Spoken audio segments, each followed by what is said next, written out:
Wasalimu wote watu wa Malai Songo, Makunga wote.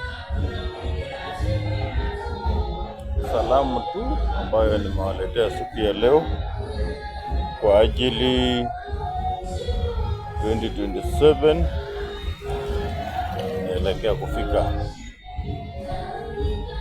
Nawarudisha shukrani nikijua kwamba anaenda kuchukua ule kiongozi aliye na amani na aliye na busara. Jambo lolote ufanyalo simame na Mungu. So it is you to tell me whether we are going to remove this man because we are not seeing kazi yoyote ambayo anatufanyia mtaani. Watu kutoka Isongo simame na muwe na lugha moja. Watu kutoka Kisenyi simame na muwe na lugha moja. Watu kutoka Msoma msimame na muwe na lugha moja. Watu kutoka Nyaporo msimame na muwe na lugha moja. Watu kutoka Mabanga msimame na muwe na lugha moja.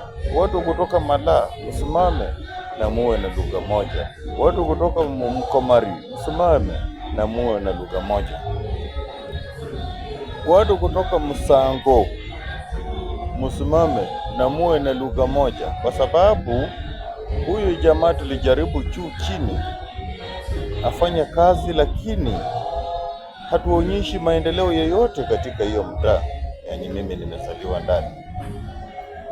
Alikuwa na jukumu mzuri sana kukutoa kwa former MCA Ratoli, lakini anamesi wananchi pakubwa sana. So we want to make efforts tupate mtu mmoja ambaye anaweza wakilisha ili tuwe na kiongozi mwema the year 2027. Na niko kwa race the year 2027 so that watu wa Khaimba, Malai Songo, Makunga wote muniweke kwa hiyo orodha, ili nitakapo kama mimi ndio nitakuwa mjumbe wenu the year 2027, mutafaidika na tutakula matunda yetu. Asanteni sana.